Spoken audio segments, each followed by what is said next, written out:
Judy was announced. You want to lead us in a prayer? Lynn? Did y'all pray when I wasn't here? No. Nobody could pray but No, me. we didn't pray. Okay, I don't believe that. The Lord be with you. Also With Thy with you. Spirit. Let us pray. Dear Lord, we thank you for this time together and pray that you would help us to learn something new. And pray that we would continue to search and learn and be open to new things and be grounded in the truth about you and the Word of God and the Bible. In Christ's name we pray. Amen.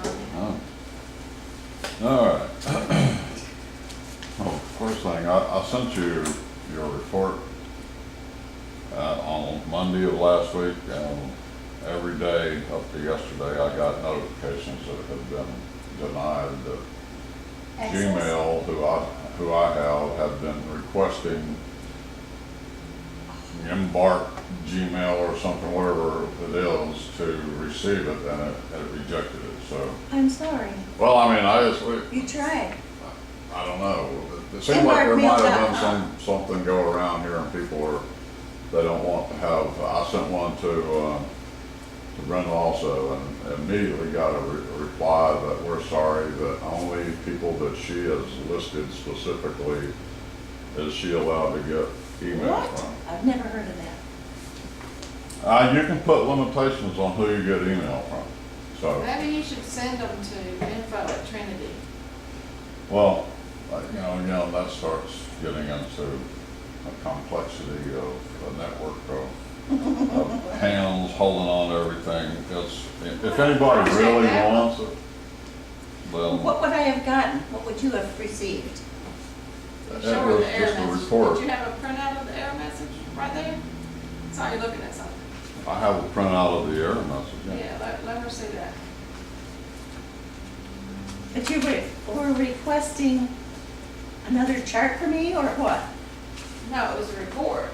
Well, I don't know what The the report report would be. explaining your chart. It's an attachment on Aw. email. Okay. Shoot. It's for, Oh, this is his email. So this is, it's, okay, it's got an attachment. This is this email with the attachment. Something maybe about that attachment, it's, Now, let me just start, okay. because I don't have any email capabilities right now. So if I That's can't true, send yeah. anything, it's not on this computer. So I'll keep my mouth shut today, Robert. let me just reiterate that what I've said from the very beginning. If every Christian knew how to properly define astrology, which we did last week, then this class would be simply to show you astrological charts of Jesus, which God led the Magi, who are holy astrologers, to see, and then travel to Bethlehem to anoint Jesus as the Messiah, which is what they did when they dropped to the ground and worshiped him. Since Christians do not know how to define astrology, that's the only reason that there is 5 extra classes of this. Okay, I went through what the Bible said about astrology, and I'm going through what astrology is. And last week I said that astrology was a language, and it's a language that's shown in a chart through glyphs and signs, and you don't know what it says, so it's not like it's influencing you to live your life. It's a reflection of your life, but you don't know. It's the way God can communicate, and levels that we are required to have God help us to understand. And here's the glyphs. If you look at your chart, you'll see it's got a little circle with a dot in the middle. It's got a crescent. It's got a head with ears. It's got a symbol for a female. It's got a symbol for a male. It's got a scepter and crown, a scythe, a satellite with an antenna, trident, something that's looking like praising or arms up, don't shoot, Pluto. And then it's got like a key, which is Chiron. And this is just the symbols that are used for showing where those heavenly orbs are in the chart. Now, you see that there is some basic meaning that goes along with every one of those, like ego and self and being for the sun, emotions and intuition for the moon, basic mind and thought for Mercury, values and desires for Venus, so on and so forth. That everything that's depicted by glyph has more than one meaning. And the meaning is, you know, symbolic of the way mankind is. It's not something that you're not going to run into at some point in your life and have to deal with. All right, I got these last week. I mentioned that the age of Aquarius and the age of Aries was connected with religious beliefs, like the age of Aries. The key phrase for Aries, like it says up there at the top, is I am. The age of Aries coincides with the age of the one God, where God was asked by Moses, who do I tell him sent me? And he said Yahweh, which is in Hebrew, I am that I am. That would be symbolic of how the age of Aries was when that occurred. We're about to go into, according to the song that everybody knows, the age of Aquarius. And I said the key words for Aquarius down there next to the bottom, it says I know. So it's the age of knowledge. So it's Pisces is what we're moving out of. The key phrase for Pisces is I believe. So we're going from this age of Christ, which is the age of Pisces, which is the age of belief, and we're going into an age where knowledge rules. And all of these don't have anything to do with astrology, but they can be explained in astrological symbolisms, where you can see that they all align with different religions that the world has followed through the ages. And, you know, we're coming to the end of an age of believing in Jesus Christ. And we're going into the age where we get on our knees and worship high technology. That's coming. I saw a thing on Facebook today. This is relationships in 2017. And here's a man and a woman. You assume it's husband and wife. They're in bed together. And they kind of look at one another and do that. And they lift up their covers and then they pull out their iPhones. And that's what they're doing in bed together, is playing with their iPhones. So that's where we're headed. We're there already. You look at families in the rest. All right, this is another thing where Lynn's computer does not have this ability to read a glyph. It's not set up with the program here. Retrograde is RX. Wendy asked last week, what does the RX mean? It's retrograde motion that appears to be something going backwards from Earth. Nothing actually goes backwards.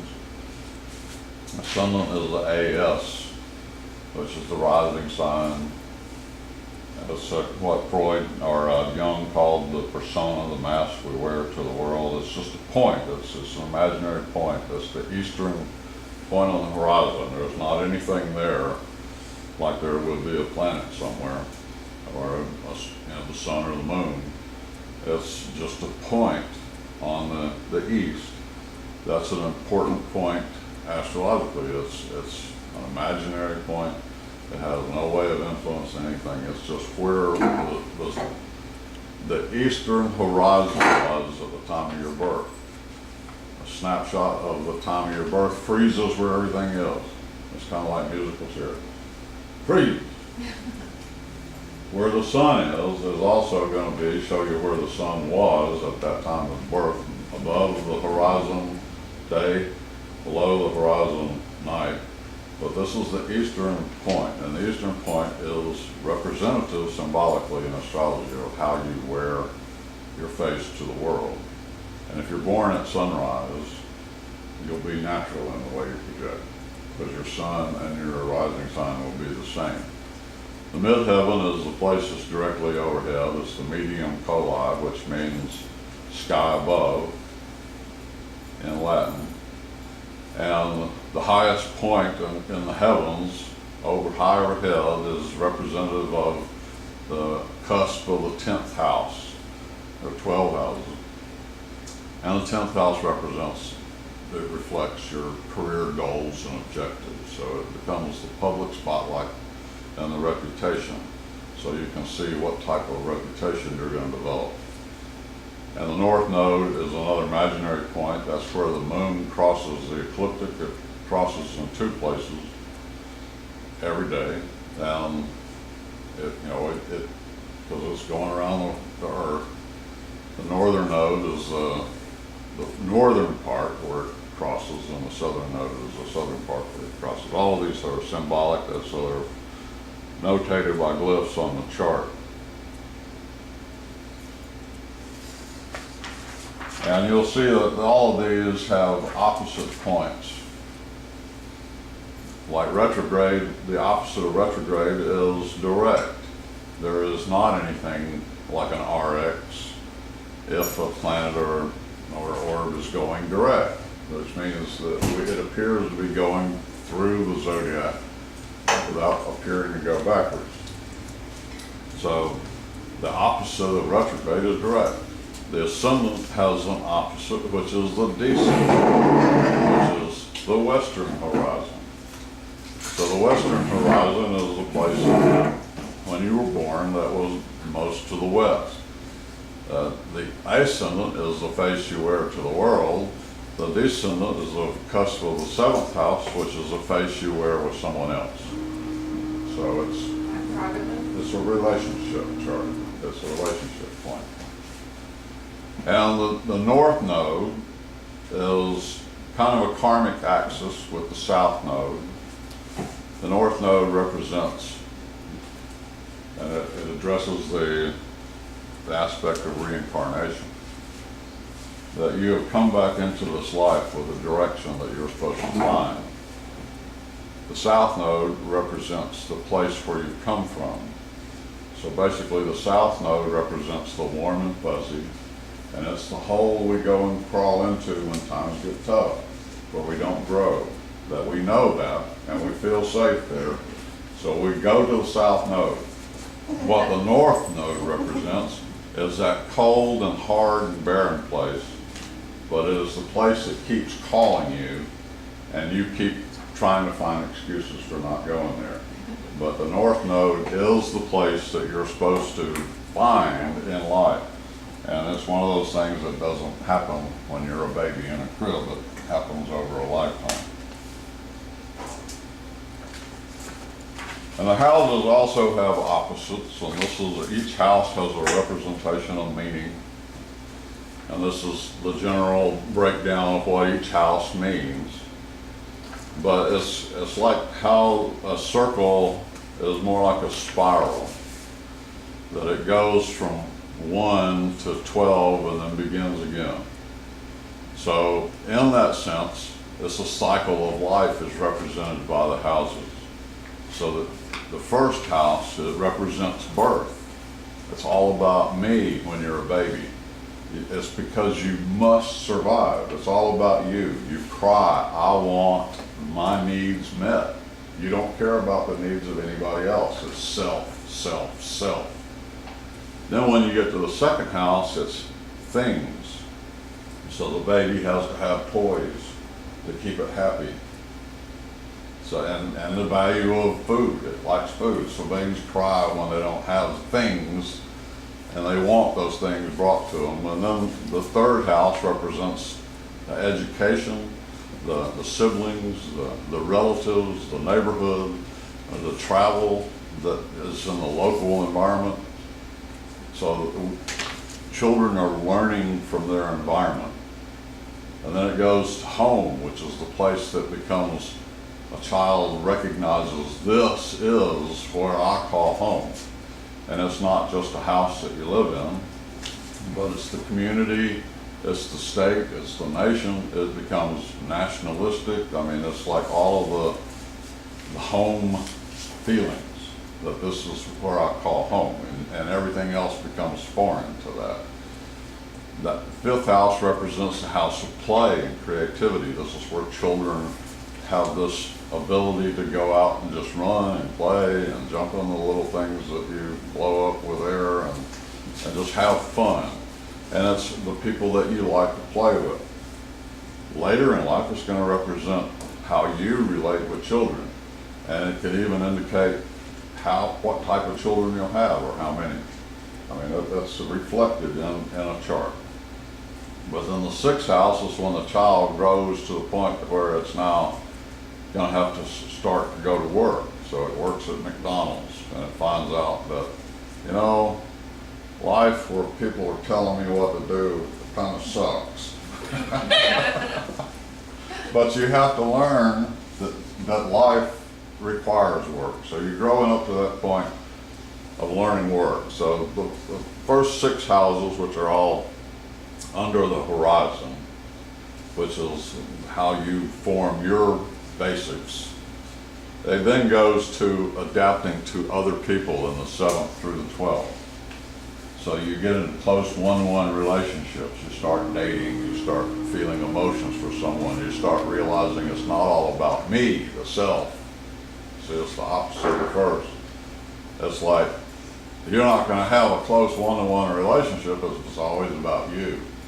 So you have to learn compromise. That's what the symbolism of an opposition is. You've got two opposing principles, and the only way you can satisfy both is to compromise. So the 7th house is you have to learn to give of yourself to be with another self. And that self also has to learn to be with you. So that's how you learn to relate with others on a close one-to-one relationship. The 8th house is the money axis, is the 12th, is the second on the 8th, where the baby has things and it puts value on things. In the 8th house, it's like you're beginning to understand that you're not going to live forever. Baby's always going to live forever. So you've got to the point where you've got grandchildren and you worked hard and you're starting to plan who's going to get this in the will. It can reflect how you've got something that people have left you. So this is the house of legacies, and it's the house of procreation, where it follows naturally the one-to-one relationship where you have children. And it's like those children become a lineage and you're setting up a lineage. The 9th house is the expanded environment, from the 3rd house being the local environment. So you go from your basic education in the 3rd house, what your relatives teach you and your siblings teach you and your 3rd grade teacher teaches you, to what you're going to find out by going to Europe and hitchhiking for a summer, or going to college, or studying religion, philosophy.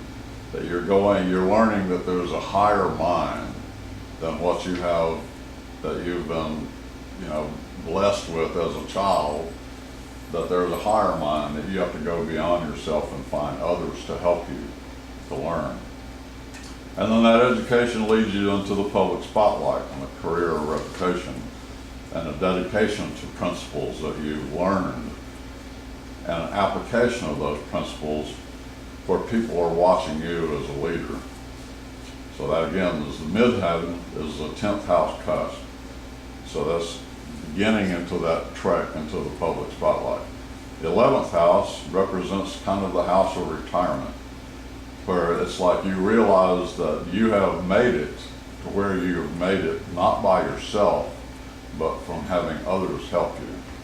So it's your place of friends, and it's the place of associates and people who are alike mind.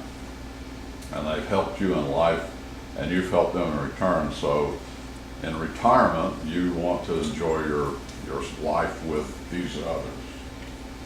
And then the 12th house is when you realize that there is something much greater than anything in life, that it's not all about me like it was in the 1st house when you were born. It's all about others.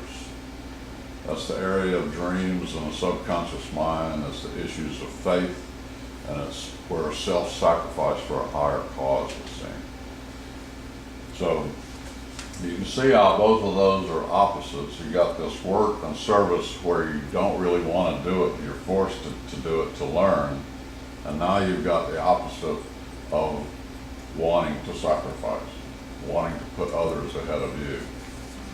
You got the area of play as a child and having fun and acting, and it's even courtship where you do the bird dance. You know? It's all the play stuff that goes along. And the 11th house is when you sit back and you remember how we did all those things when we were kids. So all of this is the opposites of life, where you grow from one to another, and it's a cycle that just keeps on going back to the beginning. And these cycles are measured in the movements of the orbs, and the Earth is not listed there because the Earth is the center of the universe and the sun seems to go around it. So the sun takes a year to go around the Earth, the moon only takes 27.5 days, Mercury takes 2.9 months, Venus takes 7.38 months, Mars is 1.88, and all of those are relative fast moving.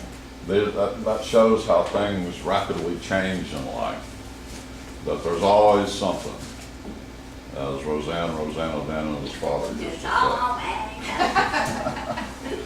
And you're always putting out fires and something else is coming up, but then you've got these longer term things that are cycles.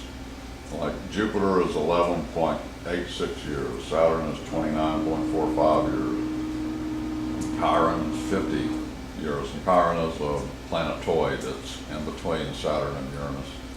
Uranus is 84.3 years, Neptune is 164.79 years, and Pluto is 247.9.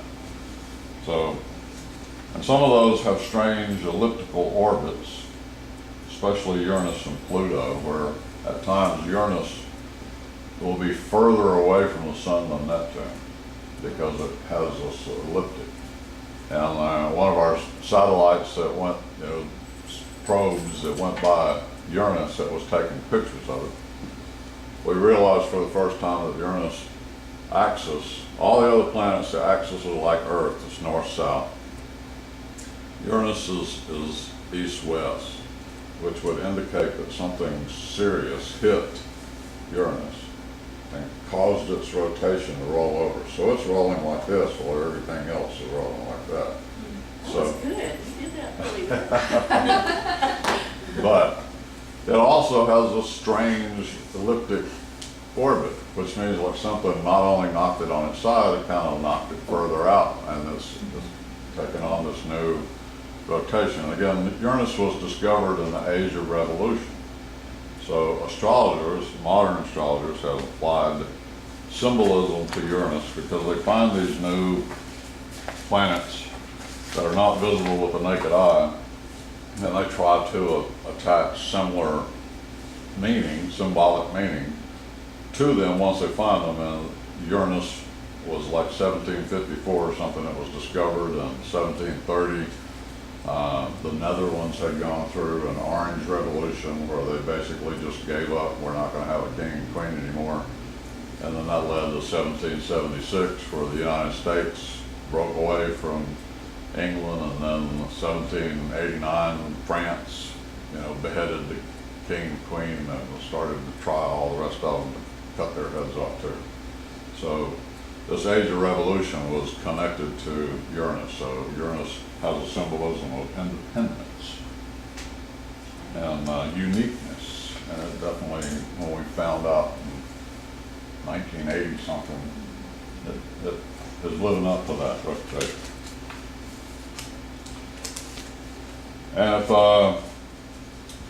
this revolution of the sun is how we determine our age. We have our birthdays on when the sun returns to where it was when we were born. It's not always exactly the same day, so there's a solar return and there's a birthday. The same day is usually when the solar return occurs, but because there's 365 and a quarter days in a year, sometimes it'll return the day before. And it's usually when we feel energized.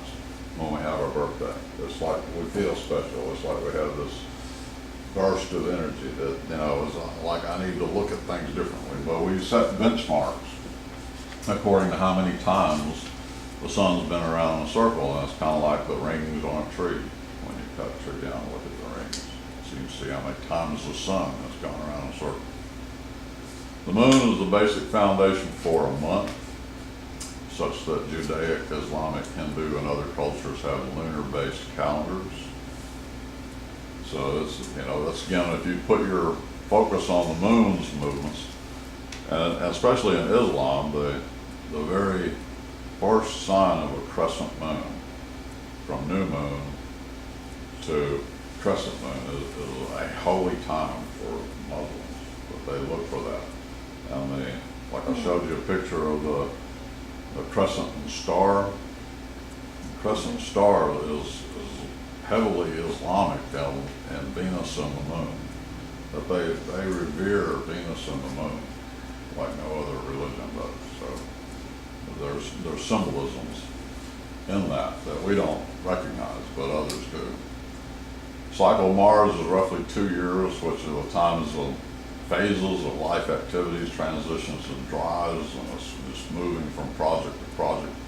Mars symbolizes action and activity and energy that we expend. So Mars is always looking for something else to do. Something else always comes up.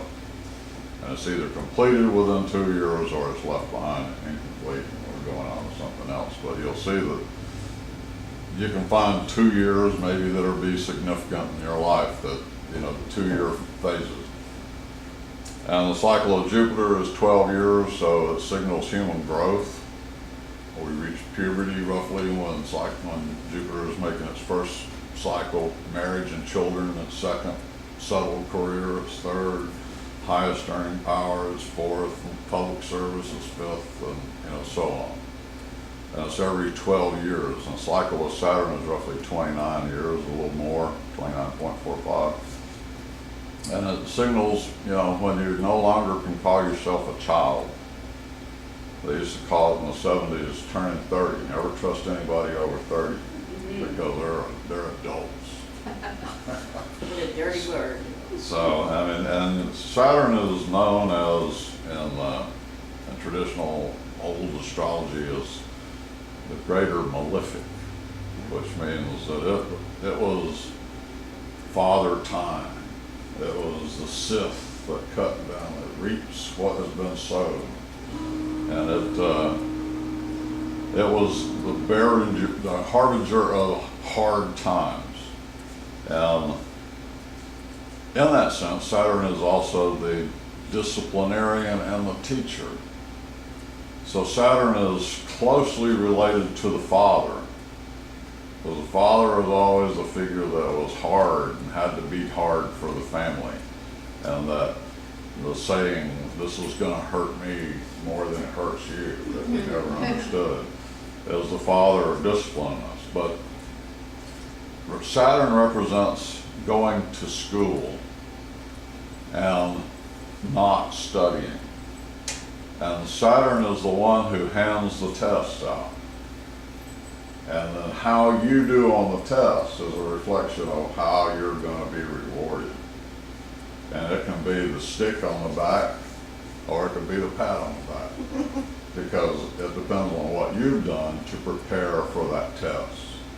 So that's every 30 years, 29 and a half years is when we reach this test. And it's a serious time in your life. You can really see this reflected in the timing of astrology. That if someone is playing like, you know, the ant and the grasshopper, you know, the ant is doing the work the way it's supposed to be doing, but if you're just sitting over there fiddling when you turn 30 and you haven't really prepared, then think about the establishment.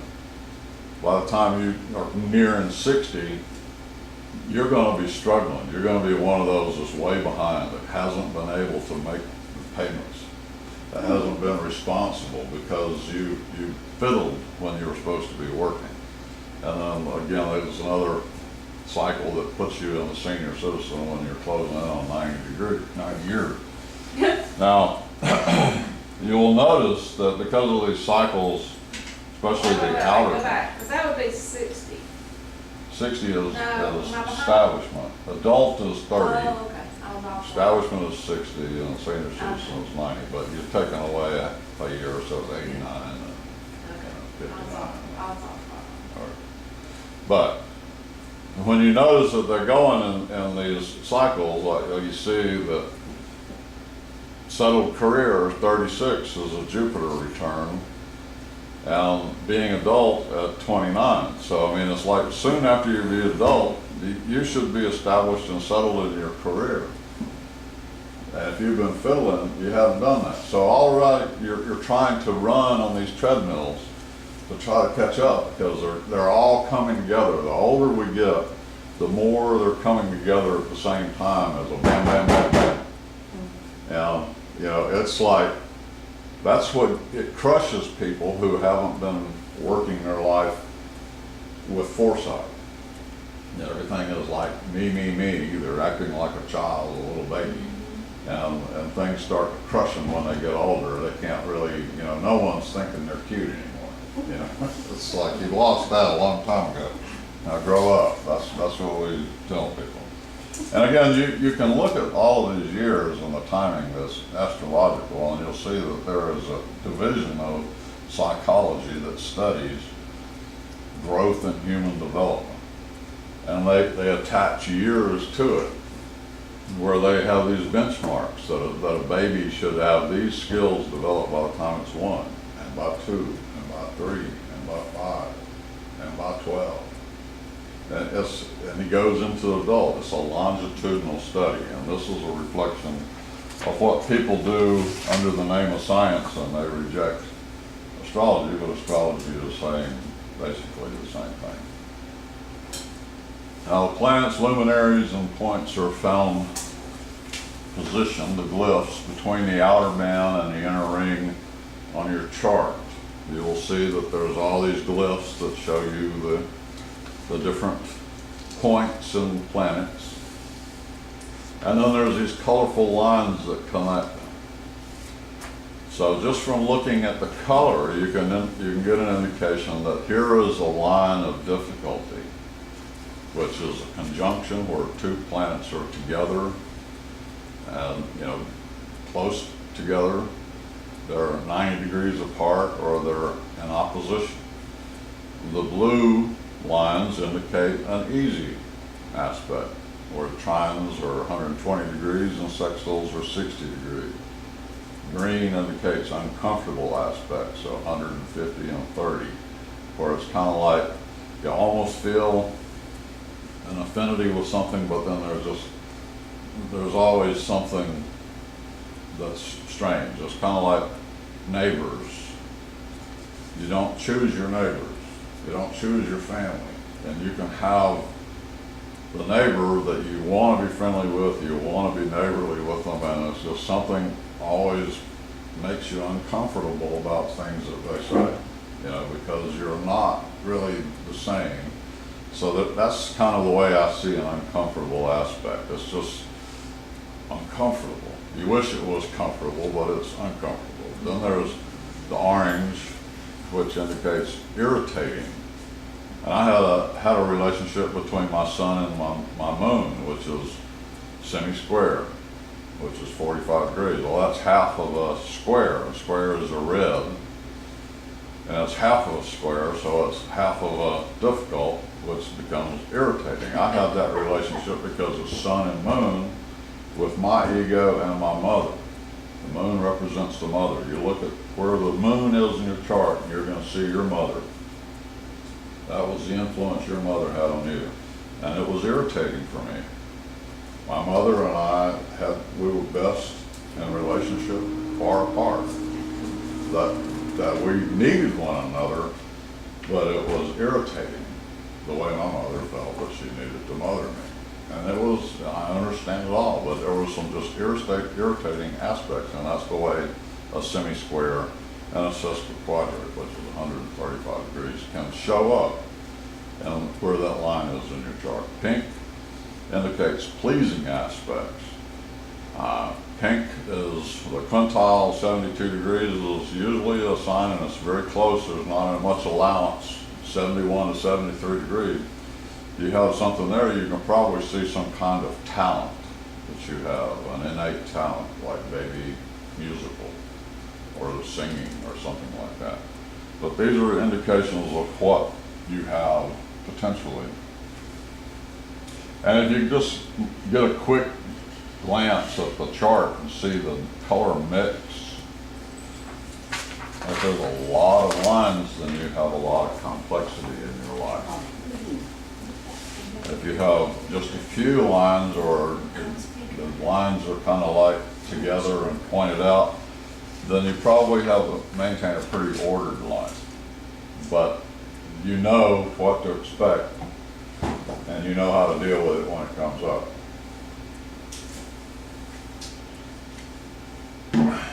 Now, this is very difficult to see, but it shows you that there's conjunction, which is 2 or more planets are somewhere between 0 and 7 degrees apart. So the key words for conjunction are combining, blending, strength of meaning, focus, emphasis, unified energy, or intensification, concentration, call for blending and merging. And where it says a stellium, that's 4 planets together. Like I showed you that picture of the 4 planets that were in conjunction. That would be one example of a stellium where 4 planets are conjunct. And that reflects a very strong emphasis in the area of life, which is the house that the stellium was found in. Now, one of the things that I told you about the reports, your report also came back because I'm not on your list of email friends.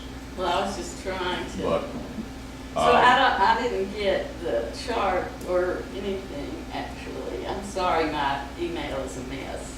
I don't think I have any of the leftover charts. I had a chart last week, but I don't have it with me today. Well, I can get that to you tomorrow. Okay. But again, like I said, it's a computer program that is going to produce a report. All it can do is read 1-to-1 parts, 1-to-1 ratio parts. So if it says your sun is conjunct Venus, that is 1 part. But if your sun is also conjunct Mercury at the same time as conjunct Venus, which would be 3 planets in conjunction, it can't read that. It reads your sun is conjunct Mercury as 1 part, and then it reads your sun is conjunct Venus as 1 part. And if there's another planet that's also conjunct, if you have a stellium, it doesn't read that, although it might have a place in the program to recognize a stellium. And then it'll say something like you have a stellium, which means there's a large focus in this house, but it doesn't really read the 4 individual planets and the symbolism that they represent. Stellium means 4 planets are 4 planets close to conjunction. in conjunction, yeah, within 7 degrees. And that's an important aspect. But the point is, if you have a pitcher, and in the pitcher you pour some water, so say that's the sun. And if you want a glass of water, you go to the pitcher, pour it out, got some sun, got some water. But then you take your pitcher of water and you want to conjunct it with lemon, squeeze some lemon in it. So if you want some water, if you want some sun, you pour it out. There's going to be a taste of lemon. So I mean, that's the thing about a conjunction. Doesn't really leave anything one as such. You know you've got water. I drank water, but it tastes a little bit like lemon. So you get the nourishment of the water, but you're getting that nourishment with a flavor of lemon. Okay? And then if you add in some sugar to that and mix it up, so you're going from sun to now it's got these two other things, Venus and Mercury, have been added to it. And whenever time I'm thinking sun, I'm tasting lemonade. You know, so, because it's a combination of all of them together that really can't be separated, but they can be separated in principle. So if you look at the one-to-one part, the principle still applies, but it's, that principle comes with, you know, these two little brothers. It's like going on your first date with, you know, you take a girl out and you say, my sisters are going with me. And they're all, you know, like 8 and 4 or something like that. They all It's get like, along. oh, these are some parents I'm dealing with. You But- can go to the drive-in movie if you take your 3 little sisters. All right. So, I mean, it's like you have to understand that with this one-to-one relationship comes something else very closely connected to it. So that's just, it's, and all these aspects are similar like that. That you can have a conjunction that has is a square aspect of something else. Or you can have an opposition where there are 2 planets that are conjunct that's in opposition of something else. So you can read these oppositions where there's a need for compromise or there's a direct confrontation where you just can't avoid a square. It's like someone running into you. You're always going to have these actions that are going to be caused upon you and you're going to have to deal with it. So all of these can combine. No aspect is good or bad per se. The red aspects, while difficult and reflecting places of challenge, confrontation, blending, and compromise, it is where the red lines are that one finds reflected where and how character development is most achieved. Because you don't achieve really anything by sitting in a chair. You have to do something. So the red is the doing of life. The blue lines represents when soothing ointments are metaphorically placed on the wounds of battle. But these eases and comforts do little to force us to grow. So sometimes we can sit there and people will bring us things. We don't have to do anything. Isn't that nice? But when we have to do for ourselves, we're lost. Because we've always had people bring things to us. So you look at the royalty, you know, where they have servants that do everything for them, and then you have these movies where it's like they wander out in the real world and they just don't know how to do things because they've never had to do it before. And in the reports, the program analyses point to how the aspects reflect a positive and negative expression. So that says that, and this is the way the astrologer who's written all of the things that come out in the report that goes into the program is, because nothing is either good or bad, both can be good and bad, depending upon how you use it. So it'll say that this is a strength that you normally will do this, but you have to be careful that you don't do this. So it gives you a positive and negative way that you could see that this thing is backfiring if you don't use it properly. This makes our decisions determine how frequently we have to face new battles and how often we have to lick our wounds. So about the astrological reports, and again, we have to figure out how everybody gets one. Wendy, did you get yours? Because Yes. I sent one to her and we didn't get a return notification. Now, I printed out the first 19 pages and then the printer, you ran out of ink. Well, I ran out of paper, and when I tried to go back in and redo it, it started at the beginning again. So I've got 3 beginnings, but no ending yet. Okay. Okay. But, I mean, you can read it on a You're ahead of some computer of the others. without having to That's print true, it. I've got it. What I used to do with these is put them in binders with sheet protectors and print them all out and, you know, how you can put it on your shelf. I don't know if anybody ever fully read them all the way. Because it's, again, it's one-to-one parts, and the one-to-one part, we're greater than the sum of the parts.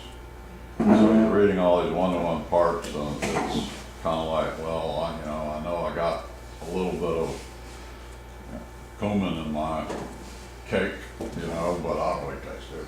I don't think that applies. So I mean, it's like, I'm a cake. I might have a little salt in me, but I don't taste the salt. I'm sweet. That's the way we look at these ingredients that we have.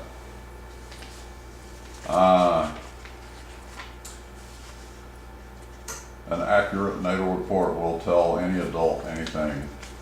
It won't tell anybody anything that you don't already know. It's going to come up short in many places, and it's strongly correlated to the accuracy of the birth data. And again, if you look at the chart, the outer wheel is just always turning through the day. And the moon moves 12 degrees in one 24-hour period. So if you're guessing that you were born at noon and you were really born almost at midnight, then all of this outer band has just rotated all the way around. So everything that it says about the houses is going to be wrong. So maybe that's a sign that's telling you don't print out the houses. Well, I sort of thought, maybe. And the moon, it could be 6 degrees off. So if you've got a guess of noon birth, and it shows that the moon is conjunct to the ascendant, and it shows that the moon is conjunct, but it's a wide orb. It's like 5 degrees separated from Mars. But by the time you rotate 12 hours difference in time, it's no longer conjunct the ascendant. That changed a long time ago. And it's now probably 11 degrees away from Mars, which means it's no longer conjunct Mars. So the moon can change, the houses are constantly changing, and that's how you get differences between twins. If they're born 5 minutes apart, there could be some significant changes in the houses. So that, those things are still rotating, and the Earth is still moving, and there's a frozen moment in time when one comes out, and the doctor says, record this one at this time, and then they put him over and they're cleaning him up, and then the next one is out, it's like, I record this one at this time. So it's like they have two different actual birth times, so it's two different snapshots, two freezings of everything, but in between the two frozen times, everything kept moving. But Is that, I'm assuming, based on the principle of first breath? Yeah, The time is when you draw your first breath. right, because even if a baby is born dead, then it's stillborn. It's not, it's like after they, I don't know how doctors record it, but after you're actually born and suctioned and take the first breath. When it starts screaming, they hands it over like a turkey. They put them in the basket, start cleaning it up and clipping its umbilical cord. They do all that. They record the time. And the accuracy that we have here on these reports is going to be broad stroked and general rather than specific and detailed. So I mean, that's where people like to say that astrology is all made up, because the wider and broader something is said to be, then people who want specific and detailed are not pleased. They're saying that anybody could fall into that heading. But again, it's how you live your life. That's where you don't want to go to a computerized doctor and enter in symptoms, and they don't really have the symptom that you're listing as. So you're checking two boxes. It's kind of like that, but it's kind of like this, and then the report comes out and says your medical condition is, and it's probably something you would want a second opinion, because you want to talk to a human being, because you know yourself. The human being that you're talking to is only going to know what you tell them about yourself. So this is kind of like how astrology can't jump through the hoops that these people want it to jump through, because it's not about You know, tell me about myself. Mm-hmm. It's, you tell me, and I'll tell you how it's explained by the planetary positions. That, you know, if you're going to an astrologer to tell you how to live your life, you're going for the wrong reason.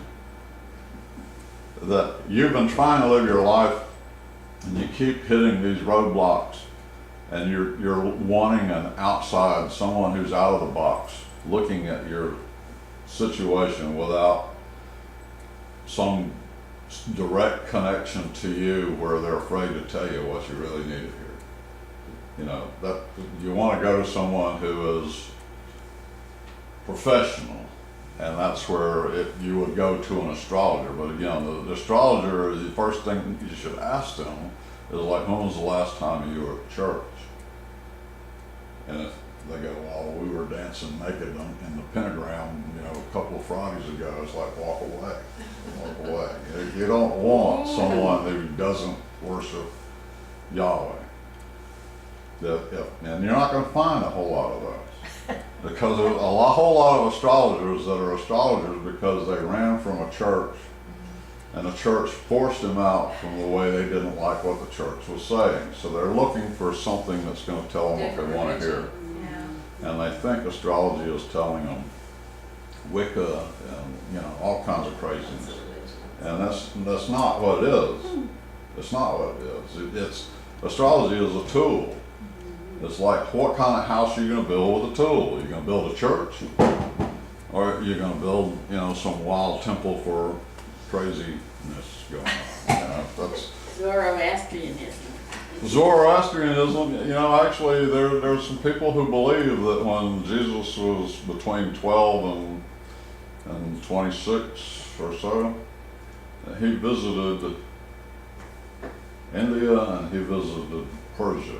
Oh yeah, I've read about that. And that he found benefits in the religions of both places, but he found questions that were unanswered that require, you know, being of the right faith. And they got so upset at him that they tried to kill him too. They ran him out of India, they ran him out of Persia. But you know, this would be part of his development that we don't know anything about, but there is lore that someone like Jesus was there. So, you know, again, Zoroastrianism is very, very close to Judaism, and it doesn't predate it, but it predates the fall and the return. So, I mean, Zoroastrianism is, and I've never studied it, but for what I've gotten, it's very similar in beliefs to what Christianity is. So, I've never known exactly what it is, but when sometimes when the Jehovah's Witnesses come to my house, I tell them. yeah, well, that'll scare them off too. Oh yeah. Is it connected to Cain? I don't know about that. I mean, I think Well, all you know, that's religions that coming We'll aren't, Google it. Yeah, not in here, you won't. that's a whole different I'll use my phone. class. For But some reason, that came to astrology should be seen as a language of prophecy. Again, astrology, according to Genesis, was created on the fourth day. Man, the furry beast, man, was created on the sixth day, and woman. And on the seventh day, and this answers the question, how did Cain leave and find a wife? You know, if it's just Adam and Eve and Cain and Abel, and then Cain kills Abel, how does Cain go and find a wife and begin a lineage? Well, he found a wife from all of these furry little men and women that were created on the sixth day, okay? God rested on the seventh day and deemed that holy. And on that holy day, he took and created Adam, who became the first holy man, and Eve, the first holy woman, his partner. And he made them for the purpose of seeding them to the earth so that they would be the first priests from which the furry man would be led. So Cain went and found a furry woman. That's I have never heard that theory before. well, I mean, it answers the question, and children will ask, how did Cain find a wife? Yeah. And then there's all kinds of people that'll stumble all over, well, I guess Eve. Eve was just the mother of everything. No. Well, it That's also not the answers answer. the You're question searching the about, wrong answer. You're missing the planets and the zodiac and the sun and the moon were created on the fourth day to guide man by. Well, there was no man to guide, but they were created on the fourth day. Furry man and woman was created on the sixth day. Holy man and woman was created on the seventh day. it answers the question of the two creation stories, too. Yeah, there are not but one. They're not creation. two, it's not like, oh, well, they just thought they'd put in two different versions of the same thing. It's two different things. Okay.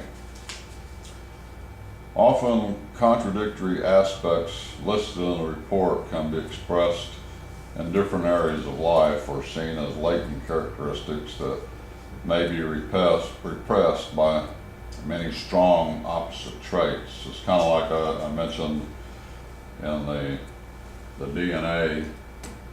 You might be from a lineage of people with blue eyes, but then your mother married, a blue-eyed mother married a brown-eyed father, and you're born with brown eyes. Well, your DNA will show a lot of blue eyes so that you might have children, even though you've got brown eyes that have blue eyes.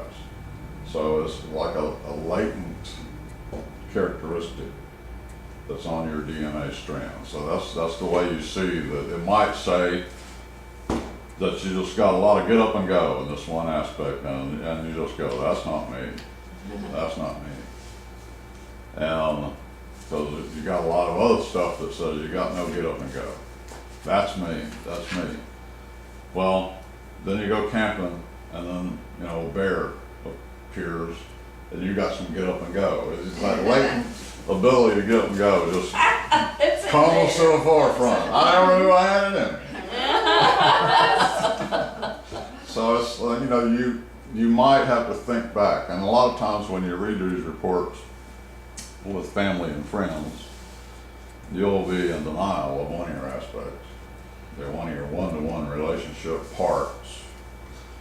And you go, that's not me, and everybody going, that's you. That's you, believe me, that's you. So, and again, it's rough. It's not smooth. It's just a rough computer-generated report. And it's kind of just to give you an idea of what a computer-generated report is like. All right, and here are They're at 1 the o'clock. glyphs. Robert, you want to take a break? I'm gonna take a break. Let's take a break. You got your back to the clock. So Okay. recording. Well, His let's just slides go down. through this real quick. This is supposed to have a glyph for Jupiter and a glyph for sextile and a glyph for Mars, which this doesn't show. But that is an astrological statement in glyphs, which translates basically as Jupiter sextile Mars. For that statement, we have a meaning of significance. Jupiter's and Mars's in a sextile aspects, symbolism must be known. It's like knowing the language, knowing the words that are Jupiter sextile and Mars. Jupiter reflects in part growth, expansion, benefit, fortune, abundance, luck, chance, jovial, hope, wisdom, higher education, beliefs, and judgment. Like I said, Saturn was the greater malefic, Jupiter is the greater benefic. So good times and good things come when Jupiter's in a nice place, as a sextile would be a nice place. Mars reflects in parts action, drive, male energy, fights, anger, passion, courage, dynamic, willfulness, force, sex drive. The sextile reflects in part opportunity, bring, gain, enhance, help. Some ways to interpret this aspect or this sentence that is created in a chart, chance actions bring rewards, hope teaching boys, opportunity in law enforcement. None of those are set in stone. All the interpretations are dependent on the native's past in order to project into future possibility. So the aspects reflect the verbs of life, and the orbs are the nouns. Note that the one-to-one relationship makes a computer program unable to read the sign that Jupiter is in, along with the sign that Mars is in.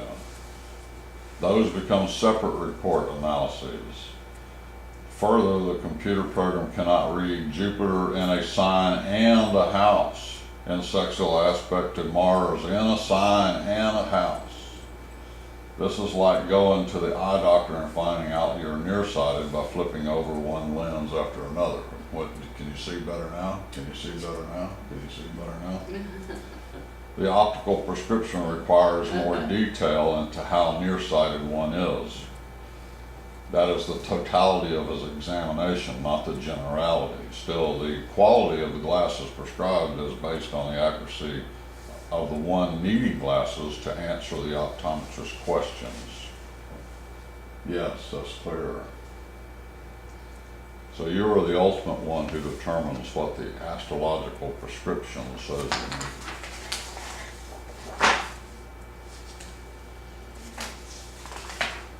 All right, this is again that goes into longer sentences which the computer can't read. This should say Mars and Leo in the third is trine Saturn and Sagittarius in the seventh. And one possible interpretation is the sun's activity in a family environment has a charismatic effect on other family members due to the resemblance to the father. This charisma makes it easy for him to develop theatrical ways to attract a serious girlfriend.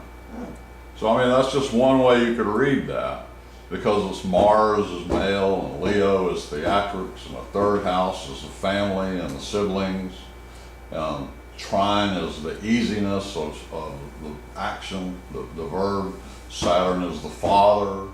Sagittarius is this playfulness where everybody likes you. Seventh house is the house of relationships. So I mean, you could read that aspect like that, but that does not mean that is what that only means. The motion of astrology is everything is continuing, is never ceases, always moving. The natal snapshot becomes one frozen moment in time. The natal chart becomes a reflection of the individual as a musical instrument. So your birth chart is showing your strings, like you're a harp, or a musical instrument. And that the continued movements of everything after you're born shows how everything continues to come back and strike those chords or those strings, so you have either harmonious notes sounded or sour notes.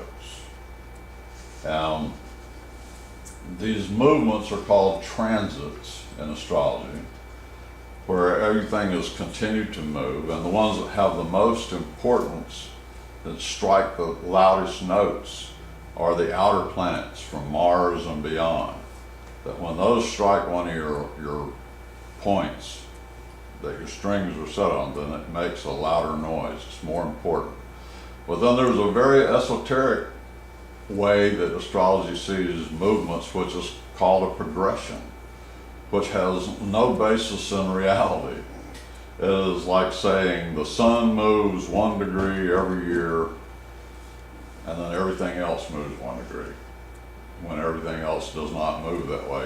It's just an arbitrary system that's set up, and it moves very slowly, so that you would see, after you've been alive for 40 days or for 40 years, you would look at where the planets had moved when you were 40 days old. So it's kind of a relationship to the 40th day you were alive. The sun has moved 40 degrees, a degree a day. Well, where are those planets then? So you'll see the outer planets barely move. you live an entire life and the outer planets are just sitting there. They haven't really gone anywhere in relationship. Because, you know, 90 days is only a month and a half after you were born, or 3 months. So it's, you know, they haven't really moved that far. But the ones that do move that far are the moon, the sun, the Mercury, Venus, and even Mars. That these are moving slowly, so or more quickly over that short amount of time. So that shows that the inner planets are showing your evolution of character, rather than the outer planets are showing the dynamics of your character. So it's a combination, and again, none of it has any basis in reality. It's all a reflection of what cannot be proved in a laboratory environment. And the mobility of people. I don't know, Wendy was born, and I think we had Suzanne was born in England. You're born in other countries, and then you moved here. So this is a relocation. So everything was born that shows the way you would be if you lived in Germany your entire life. Wow. Okay. So, I mean, that's really, you're at home. If you went back to Germany, you might feel in tune. But if you look over at the other one, someone like, this is someone born in Atlanta and then moved to Los Angeles, which is 3,000 miles roughly. You see that the ascendant, the eastern horizon, is in Capricorn on the left, it's in Sagittarius. That's different energy completely. Wild and craziness is Sagittarius. Stoic and responsible is Capricorn. So someone has been freed by moving from Atlanta to the West Coast. And that would go in line with the way things are in the West That Coast. makes sense. But you look at everything else, and all the planets have kind of like, they've stayed in the exact same position. And they've kind of just rotated. Can the chart tell me where I should move so I can be wild and crazy? Well, you can't really, you can do it that way. You can do it that way. But I mean, anytime you move into a new location, you can use the same energy or the same reflection differently. That you're forced by different situations. And see the areas of life, the houses, 1, 2, 3, 4, 5, 6, 7, 8, 9, 10, 11, 12. You see where there is activity from 1 through 6 and nothing in 2 through 5. Well, 2 now has activity with this movement and nothing is in 6. Well, I mean, that's significant. 6 is a house of work and service. So it's like someone's become a playboy. Not enough time to work, you know. But your values come from the second house. So maybe some things come into your life that weren't available. But it's just showing that mobility of people can be reflected in a chart. And the Magi were skilled craftsmen. One has to be able to see this ability of the Magi. And it's why they traveled to Jerusalem knowing a birth of most importance had occurred. The first thing we read about the Magi is they walk up to Herod and they say, "Where is he who has been born, the King of the Jews?" Now, you don't get this knowledge of a birth from following a star in the middle of the night. That the star is not talking to you in the middle of the night, but the sun, as a star of an astrological chart, is talking to you. So they knew some things. They traveled 1,220 miles knowing the Messiah would be born. They knew some things from looking at a chart because they were astrologers. And they bowed to the ground and worshiped baby Jesus because they had seen reason to do that astrologically through a connection to the voice of God. And you will remember that when they had worshiped Jesus, they had completed their task of anointing him as the Messiah, an angel appeared and told them, don't go back and see Herod. So they were in touch with God. They had a divine connection. So they were divine priests who were astrologers, and astrology was the tool that led them to do God's work. And just as God is, whether you believe in God or not, the Magi were astrologers, whether you believe in astrology or not. That is the why we read the story in Matthew, and it's like me, from being an astrologer, have never even let it come into my antenna and understand that until 2015. And it became the beginning of a movement in my mind to follow this path. And that's why we're here tonight. Wow. Okay, next we will look at how to affix a birth date to Jesus. Cool. Okay, now we can have a break. Anybody else? I'll be humble, let you go first. No, you don't. Or not. Go for it, go for it. I love this one. Yeah, I found it, and I apologize for my overactive spam blocker. Oh, and you did get it, it just went into your spam folder? Yeah, So you it was can, in there. you can say it's not spam, and it'll add me to your Right, and good you boy are list. now at it. Okay, all right, well, that's good, so I'm You are glad you now got it. at it. If it does it again, just tell me. Well, if you've accepted this one and seen my email address as not spam, then it'll probably allow another one to go through. But, But it usually works that way. But yeah. I really should just switch to Gmail, but I've had so many other changes going on, I didn't want to do that too. Well, I know Suzanne had said that her email was hacked, so she doesn't have an email. Right, So she just gave it up. So I thought maybe there was, some major hacking of emails that went around here. And I don't know if that means really hacking of email. I know Hillary Clinton had her emails hacked by Julian Assange or somebody, the Russians, whoever it was. Hey, all of the above. They're gonna have a real boring time going through my emails if that's what hacking emails. And for anybody else who You can, don't ever, if it says someone that you don't know sends you something and says, look at this picture, don't ever click on that. That's Really? what I like. I know, and I've seen those, and it's always tempting.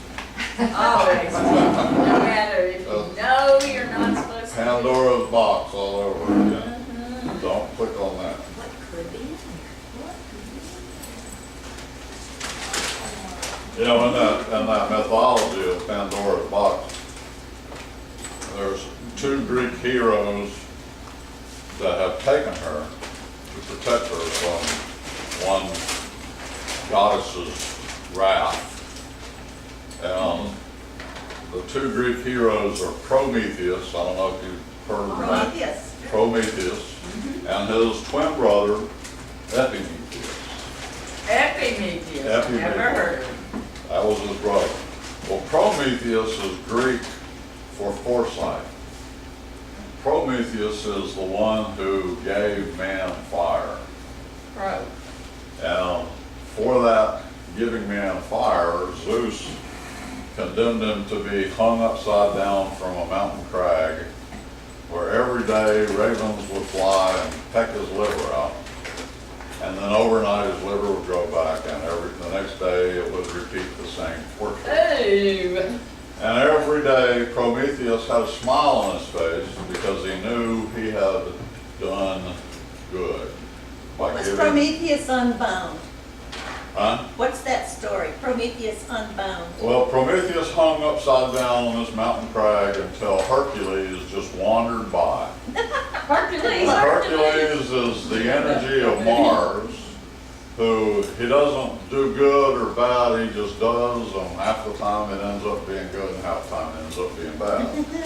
So he wandered up on Prometheus hanging upside down, and he just said, this doesn't look right, and he got the chains that bound Prometheus, so he was free.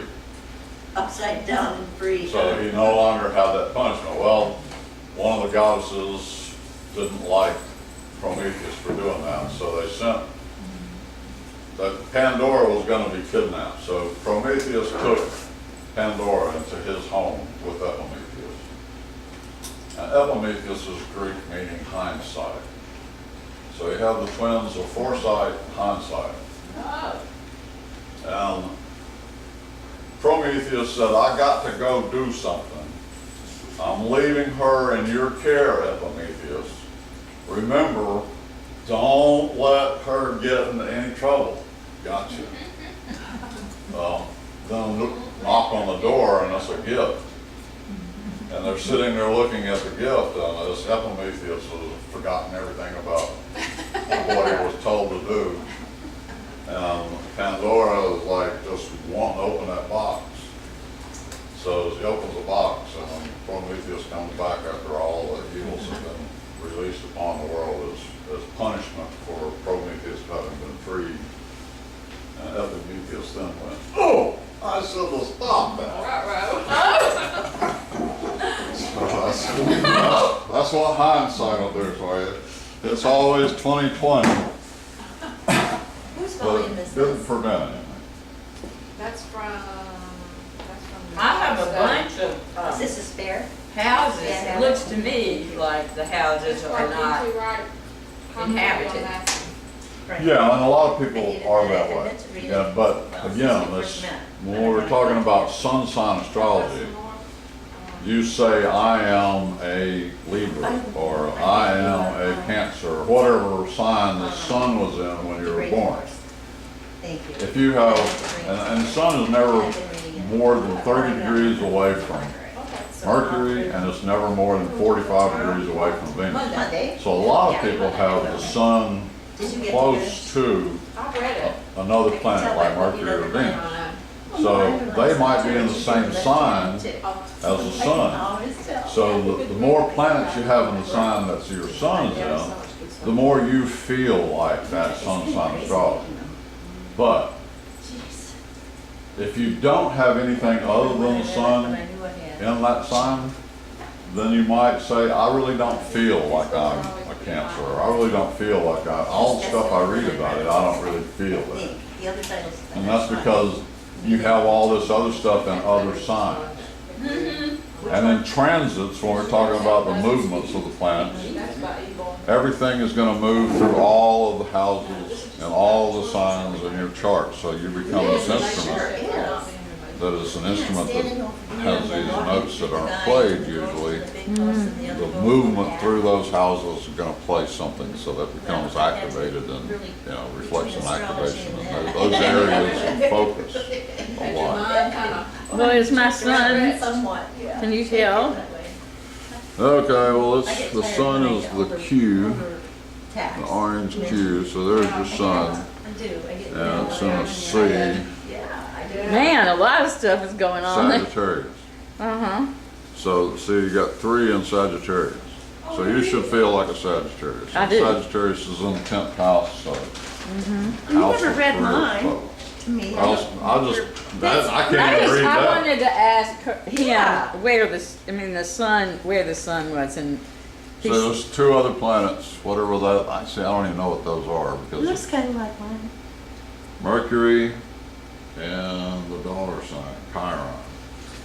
So you have Chiron and Mercury. Mine is very similar to yours. I'm Sagittarius, and the Mercury is on either side of the sun. All right, let's get into the Jesus birthday stuff. yours is more all over the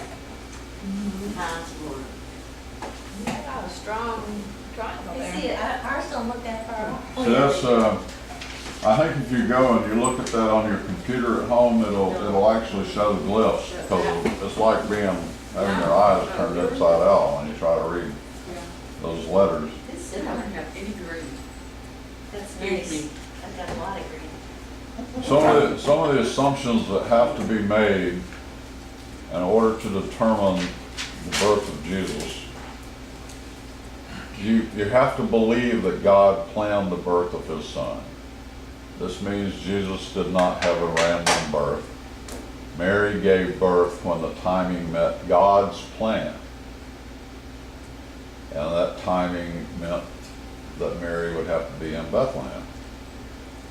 So the Son of God would have to have been born during the height of day, not at night, when the sun, which is the light of the world, was highest and brightest. So, I mean, these are just certain assumptions. If you make these assumptions, they're logically based. And you can begin to kind of like dial in. It's like, is this clearer? Is this clearer? Is this clearer? We're trying to get our vision set for when was Jesus born. So Jesus was not born near the winter solstice, in the dead of winter, when the days are shortest and the sun appears to stop moving for 3 days. The symbolism of death is what the winter solstice is. It's in the middle of winter where there are no leaves on the trees. Everything is falling off, and snow is going to begin to fall and cover everything up, and there is just no sun. I'm watching this thing about people born up or living in Alaska in the Arctic Circle. It's like they're talking about there's only 4 hours of daylight during the winter, and that's when there is daylight. And it's never a bright sun. It's always this dark light. And they're talking about how it becomes depression that they have to live through. You know, living in a northern latitude where you just don't have sun.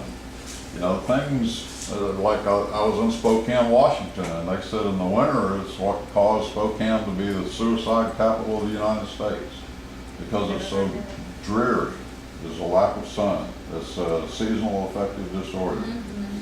So you wouldn't want Jesus to be born in the middle of the winter. It just wouldn't be good symbolism.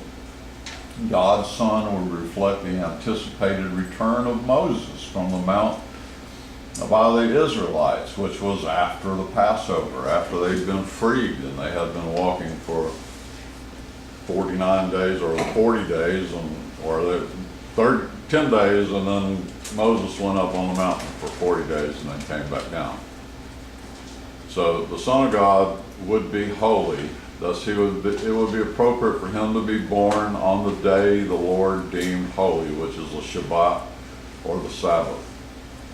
And Jesus said to the Pharisees, "For the Son of Man is Lord of the Sabbath." You'll notice that there are 7 major miracles that Jesus performed on the Sabbath. Jesus was born in Bethlehem, as prophesied, but as for you, Bethlehem Ephrath, that's from Micah 5:2, and at a time during the counting of the Omer, which is counting of those 49 days until the Passover, from the Passover, second day of Passover, once they got across the Sea of the Red Sea. It ends on Pentecost, when the law was actually in their hands on the 50th day. And we know because Joseph and Mary were obligated to observe those festivals and register in nearby Bethlehem for the Augustus Caesar ordered general census. So all of this is, again, flipping clarity and clarity and clarity from the assumptions you have to make based on what you can assume and what you read. So based on the general census, Jesus was born in 9 BCE, or -8 Julian calendar, as that was the year historians affixed to the general census. Now, in those days, a decree went out from Caesar Augustus that a census be taken of all the inhabited earth. So we're getting down to the year 9 BCE. What does the E stand for? For the common era. Era, thank you. Then you got Luke, where Mary is the source of the information that Luke provides. This was the first census taken while Quirinius was governor of Syria. Saturninus was governor of Syria during the 9 BCE census, the general census. But as we mentioned before, Mary was 16 years old and not a woman of the world. and she was soon escorted over to Egypt. When they came back, the governor of Syria was Quirinius, and there was a census that was in 2 BCE.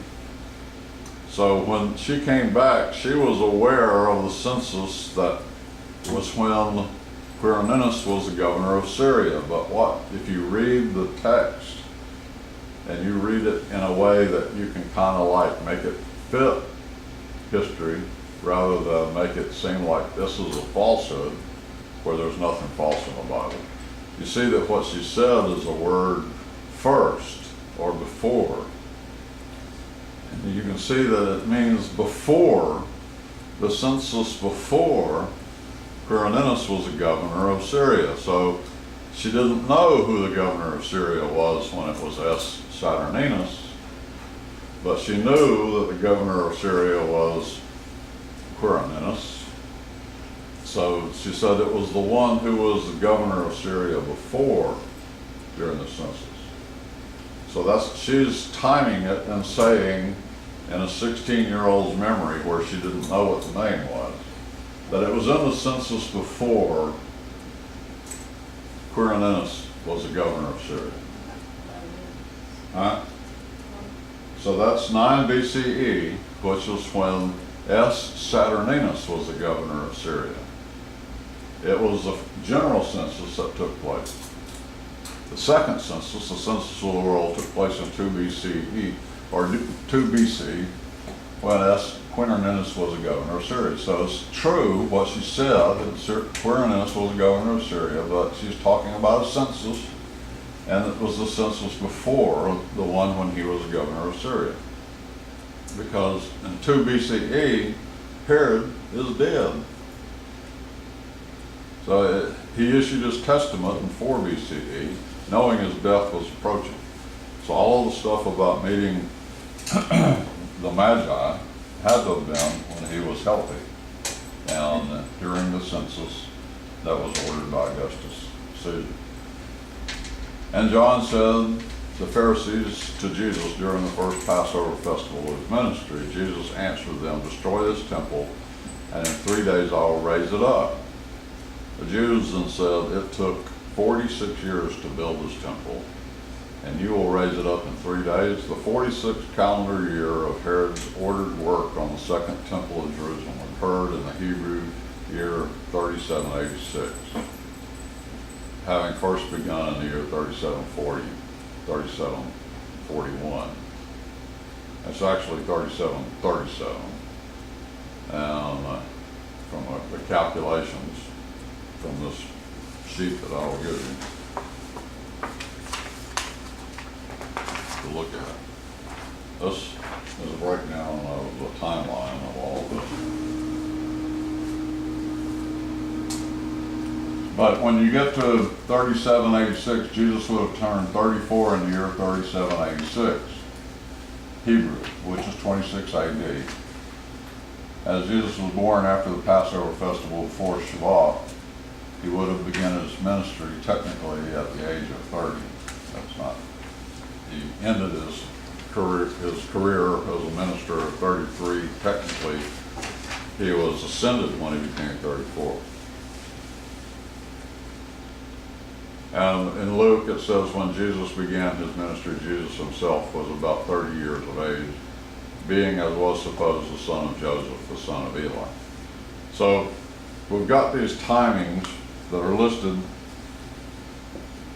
that have to be nailed down as when to match the timeline to. Beginning at 9 BCE, which is when the general census took place.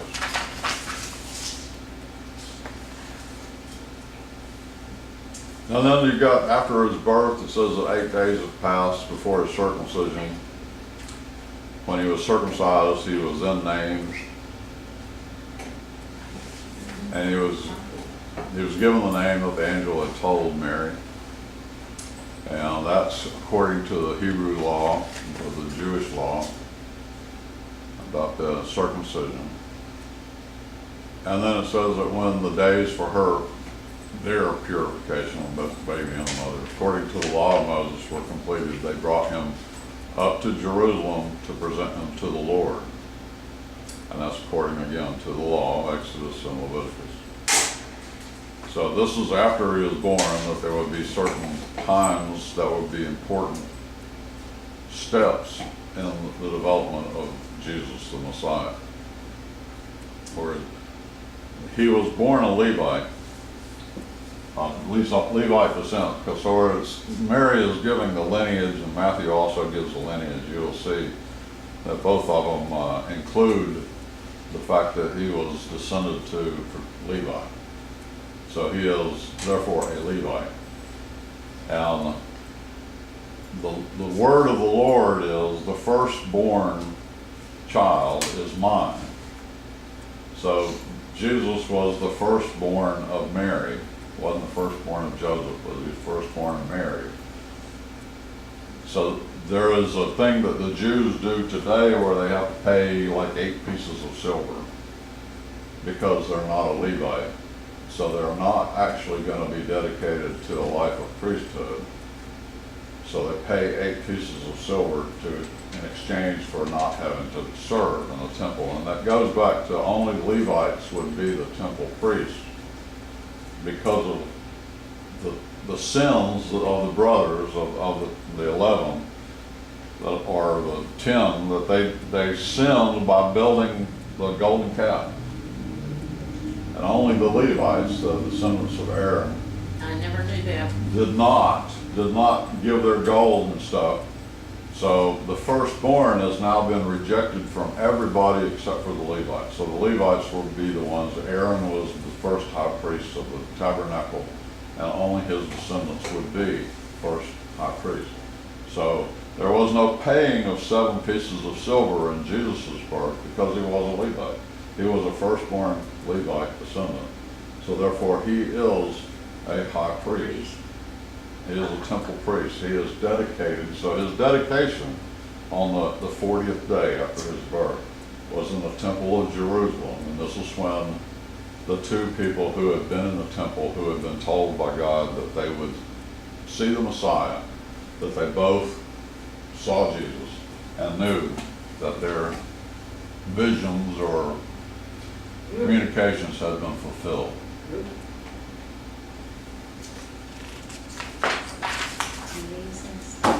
And one of the things that nails down the death and the resurrection of Jesus is the years has to match the story of the Last Supper, of the Seder meal, which begins the Passover week-long 8-day festival. That you have to understand that, and it has to match up perfectly. Here are some calendars. You go to this website, Hebrew calendar, and 3752 is what I'm saying is the year which relates to 9 BC over here. So it's the year that Jesus was born, and it's also the year that before Jesus began his ministry, and it's the year that Jesus died. It has to be a perfect match for Passover in the year that Jesus died, because that just tells you the timeline of all these 40 days, or of all of the weeks of the counting of the Omer, the Easter and the resurrection, the ascension, spending 40 days with his disciples. So you have to be able to work back with a date. Sorry.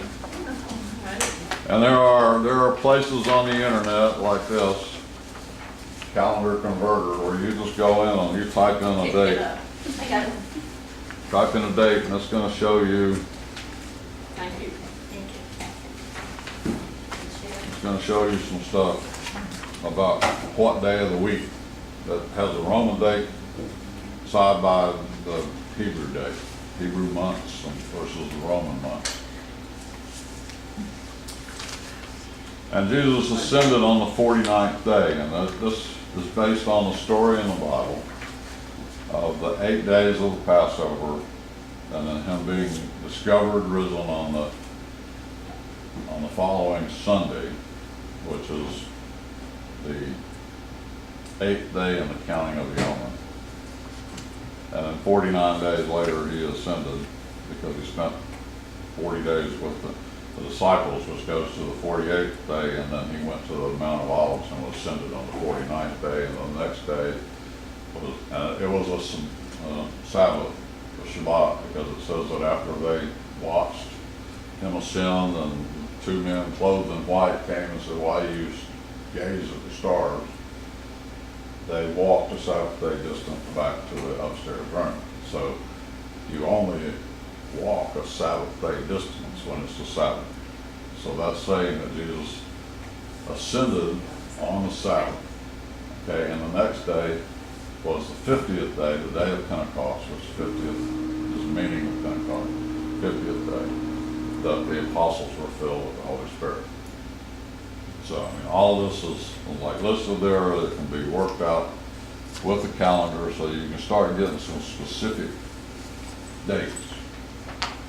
And again, a perfect Passover schedule.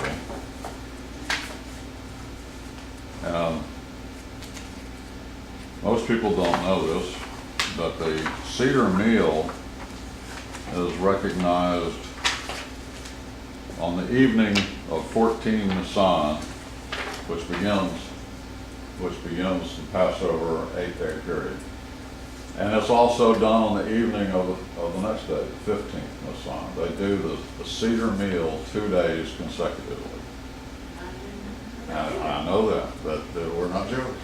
But they do that 2 days, and they've always done it 2 days. And it is to make sure that the children learn why they're doing this. So they tell the story in a setting that is conducive to children staying interested, and children are asked questions and they become involved in this process. But the Jews to this day say the second Seder meal is getting a little boring, because this is a 6 till midnight type thing, and they're doing it 2 days in a row. So it means the day of preparation is always and only Friday, because you cannot do any preparations on the Sabbath. That's forbidden. So if something is occurring on the Sabbath, you prepare for it on Friday. So when it says it became time for the preparation for the Seder meal, that doesn't necessarily mean it is Friday. It means it's the day of the Seder meal. But if the Seder meal falls on a Saturday, you prepare for 2 Seder meals on Friday. So you have the one when the 6 p.m., according to the Hebrew clock, it becomes the next day. 6 p.m. it becomes a Sabbath. From Friday afternoon it becomes a Sabbath at 6 p.m. And then it's a Sabbath all day until 6 p.m. when it becomes Sunday. But they would have a Seder meal at 6 p.m. both evenings, even though they would prepare for 2 on a Friday, for one occurring on Sabbath and one occurring on the beginning of the Sunday. But because all day before that had been the Sabbath, they couldn't do any preparations. Mm-hmm. So then when you get to the point where Jesus is on the cross, and it says, and they went to Herod because it was the day of preparation. Again, we're talking about a Friday. The day of preparation in the Bible is always a Friday. So they began preparing for the Seder on a Friday. It happened at 6 o'clock that night as soon as it became the Sabbath. So this is important, that Jesus was offered up as a sacrificial lamb on the Sabbath. That he was taken prisoner as a lamb is given over on the Sabbath. And then he resurrected in the tomb on the Sabbath. But he was taken down. They went to him on Thursday night and said that tomorrow is the day of preparation, and we want him in a tomb, so we can't do it on a Sabbath. And so they speared him, and they let him take him down. They prepared him on a Friday, the day of preparation. They prepared his body for burial, and they put him in the tomb at 3 p.m. on Friday. Then 3 days dead was when he was in the tomb at 3 p.m. on the Sabbath. So he was offered as a sacrificial lamb on a Sabbath. He was raised on a Sabbath. He is the Lord of the Sabbath. And these are things that are not clearly stated, but you have to see that this is happening, because while it doesn't say that he was raised on the Sabbath, it's very early on the morning of the first day of the week that Mary finds his tomb is open and the guards have run in fear. Right? Because on the Sabbath, angels appeared. So the Sabbath is a very important day. And this is some of the things that is a checklist of the things that they have to do for the Seder meal. And again, they do that the day before the evening when the Seder meal falls. Seder meal does not always fall on a Sabbath. It does not always fall on the first day of the week, where they can't do a preparation for the first day of the week on the Sabbath. So they would have to do it on Friday. And there's a law for the temple priest in Jerusalem at that time, that if the sacrifice of the lamb, which is supposed to be done the day before that evening Seder, that if it does fall on a Sabbath, then they're supposed to skin the lamb as part of the process. Every other day of the week they skin the lamb completely, but on the Sabbath they only skin the top part of the lamb. So it's, they only do so much work before they have this quitting time. And you can really see that the whole week that Jesus has gone from being the sacrificial lamb on a Sabbath, that he was inspected by the Sanhedrin on Saturday. He was inspected by Pilate on Monday. He was inspected by Herod, or he was Sanhedrin on Saturday, Pilate on Sunday, and Herod Antipas on Monday, and then back to Pilate again on Tuesday. When you read Matthew and Mark, you read it as though all of this happened just one thing after another. That it's like Jesus just was whipped off here and whipped off there and whipped off here. And one thing that I pointed out, when the Magi appeared from being 1,220 miles away from Persia, they didn't just walk into Herod's temple at midnight and go, "We've been following the star. Where is this guy who's been born King of the Jews?" It's like there's government procedures that you have to go through. There's hoops you got to jump through before you get to see someone. The same thing applies to them sending Jesus, even if it's across the square from where the Sanhedrin had at their place at the temple where they held the little prison cells to hold prisoners in. Then Pilate, who's over at his palace, and then Herod Antipas, who happened to be in Jerusalem. That, they don't just run these people over there to them and say, "We got this guy we want you to take care of." That there's days that goes between each one of these that they're not stating. And that's kind of like where you have to read between the line in the Bible. That's how you get from it being the day of preparation for the Seder meal on a Friday, and the next thing they're taking him down off the cross. And they're taking him down on the cross on Thursday evening to be prepared on the Friday, day of preparation for it, put him in the tomb on Friday. So he's gone from Friday to Friday. There are people, some deceased, who believe that the 3 days dead means Friday, Saturday, Sunday. That you just count the number of days, not the number of hours. It's 3 full days is a significant amount of time. There were instances in the ancient days when someone, Romeo and Juliet kind of touches on this, where you think someone's dead. They're not moving. They're not breathing. You go and you prepare them for a funeral, and the next thing you know, they sit up and they go, "What are you doing?" party going on? It was like, it happened so many times that it's like, you gotta wait 72 hours. And this is another thing that people don't know, that the Jews hire someone to sit and watch a body for 72 hours. Is that what sitting In shit case up? it comes back to life. Well, it's keeping vigil, and, you know, some churches do that. I just wanted to add, which y'all might already, this might not be anything new to you, but the Holy Week that we observed was organized by the church because so many pilgrims would come to Jerusalem and they wanted to see the different places where the events happened. So there was organized this week of observances. So, you know, we grow up in the church observing Holy Week the way we know it, and we just kind of assume that the timing is what we observe, but not necessarily if you really, you know, unpack it and look at the references that are in Scripture and the things that would have happened and so on. So it's a week of liturgical observances of Palm Sunday, Monday, Thursday, Good Friday. So it wasn't necessarily that he came into Jerusalem on the donkey a week before he rose. Right. Well, and then he wasn't necessarily taken away on Thursday, crucified on Friday. Yeah, there was a lot of, like I ended last week, there's misinterpretations.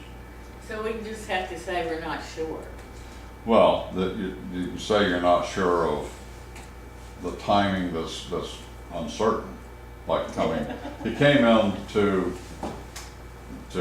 Jerusalem, you would think on a Thursday, and then the next day was the day of preparation, which was a Friday. And it's like the previous Saturday, he raised Lazarus from the dead. And prior to that, he had been hiding beyond the Jordan. He had been in safety because they wanted to kill him at Yom Kippur, or the day, what is the day that they have in the winter? It's not Yom Kippur, but it's lighting of the candles. Hanukkah. They tried to grab him and stone him to death, and he just disappeared. And he went beyond the Jordan. So you know that dating of winter, the winter festival of Hanukkah, he was in Jerusalem, and they didn't return to Jerusalem until they notified him that Lazarus was ill. And he raised Lazarus from the dead after being dead. They said he's been dead 4 days. His stink, you know. So his sister That the significance of 3 days dead is it's not a miracle if someone comes back to life before 72 hours have passed. Okay. So they pay someone to watch the body for 72 hours. And when he's hanging on a cross, all you have to do is sit there at the foot of the cross and watch. But they watched for 72 hours. And again, Monday or Saturday he was given over for inspection by the Sanhedrin. Sunday he was inspected by Pilate. Monday he was inspected by Herod Antipas. Tuesday he's inspected by Pilate. Tuesday evening, after he's been condemned, he's flogged and whipped and given a crown of thorns. Wednesday morning at sunrise, he's taking his cross to Golgotha.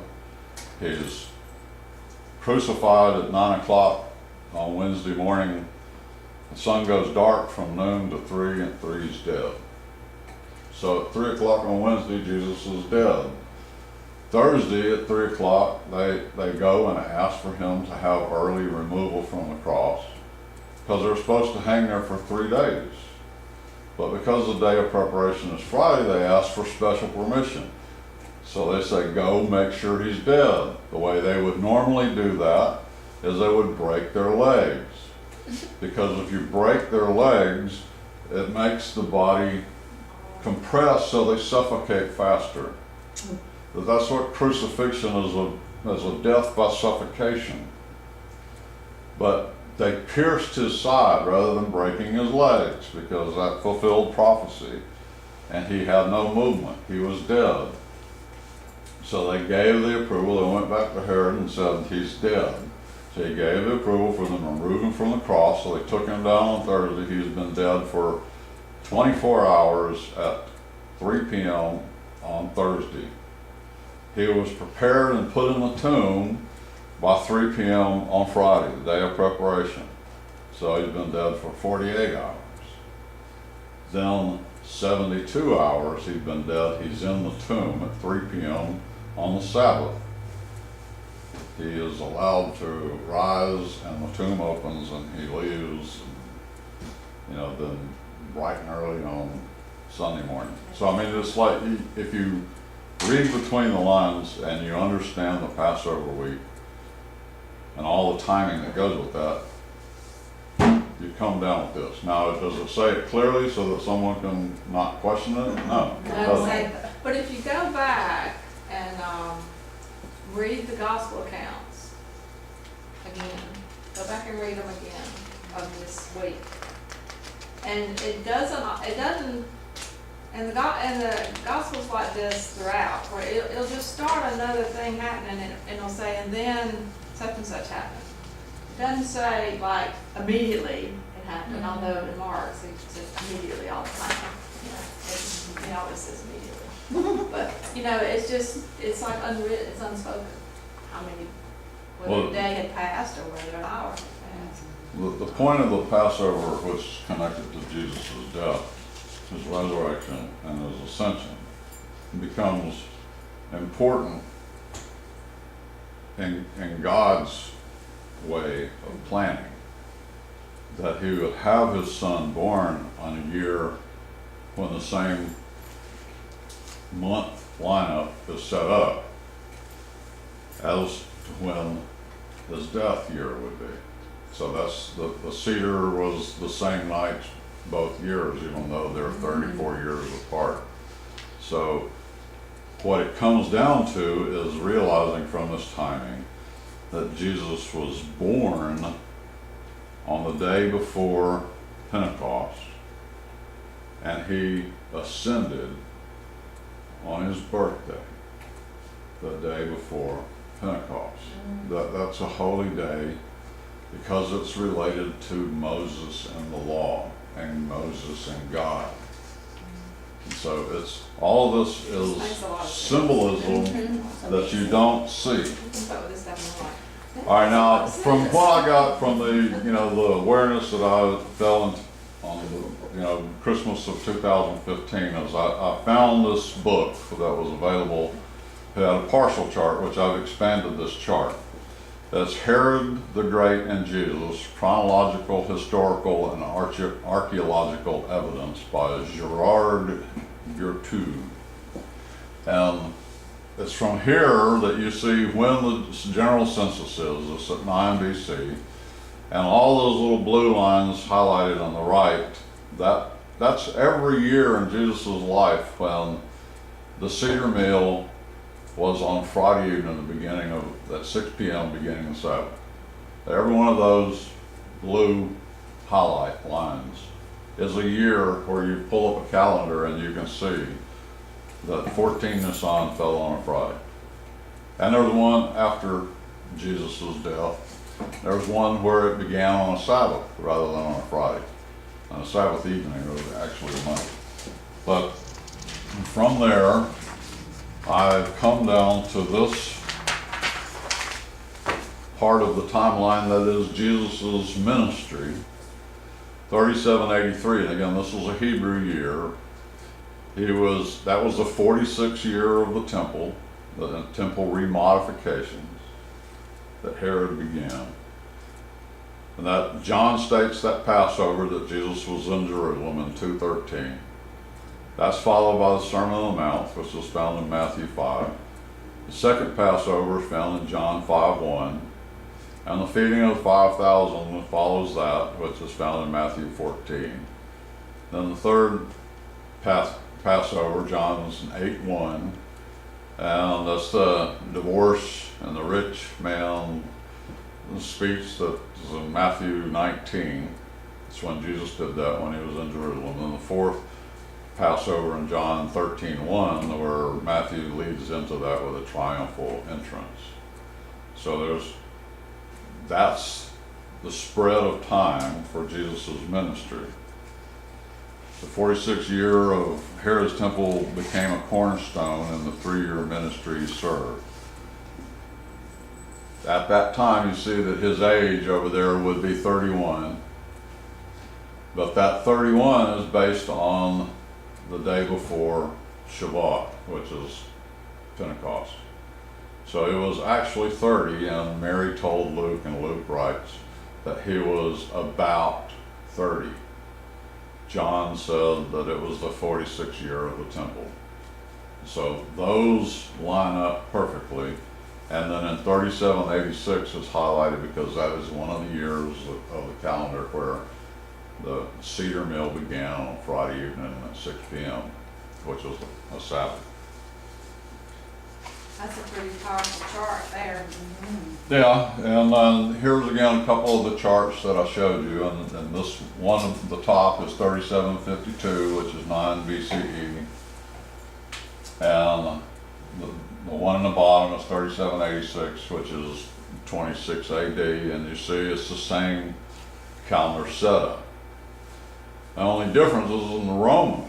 It's the same Hebrew calendar, but the Roman calendar days are different. So, like at the top where the 15 is in red for Nisan, that's the Sabbath. That was April 6th in 3752. But if you go down to the bottom one where it says the 15 of Nisan was a Sabbath, that was also the 6th of April. So they are the same dates as far as the Roman years and the Hebrew years. So when you get down to where you can get the date, you start guessing some stuff. It's like, let's try this and see what happens. Let's try this and see what happens. So we've got all of this that talks about the death, and again, it's more timing that secures all of this on the calendar. And this is the ascension. And there's always 50 days between the first day of Passover and 5 Sivan, which is the day before Shabbat. So there's 50 days from the first day of Passover. The counting of the Omer begins the second day of Passover. So basically the counting of the Omer, which is what God told the Hebrews or the Israelites they must do forever. The Passover was a day that was like get out of town. So they don't count that day. After they got out of town, then they were to count those days until the law came to them. And it was the 50th day later that Moses came down with the law, the tablets. They broke them because they had a golden calf waiting for them. But all of this is very important. And then I got on and started finding sources like these calendar sites. And then as an astrologer with a program, you want to find a place that's going to give you some placements of the planets. Are they available? I didn't know if they were available going back to 9 BCE. So I found that there is a place that you go to, and it tells you where the planets are on that day. And that is the source, the Swiss ephemeris, is a source that is built into my computer program. So it will produce a chart going back to, I guess, 5000 BCE. I don't know. I haven't tried. I haven't had any reason to try.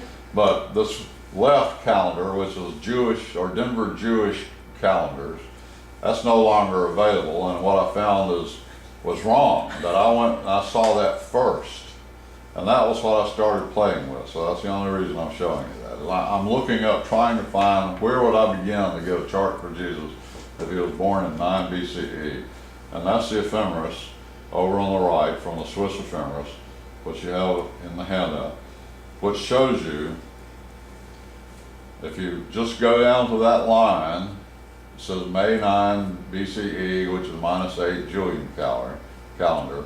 There was the glyph for the sun, and the sun was in Gemini. 0 degrees, 45 minutes, and 33 seconds. The moon was in Cancer. Mercury was in Gemini.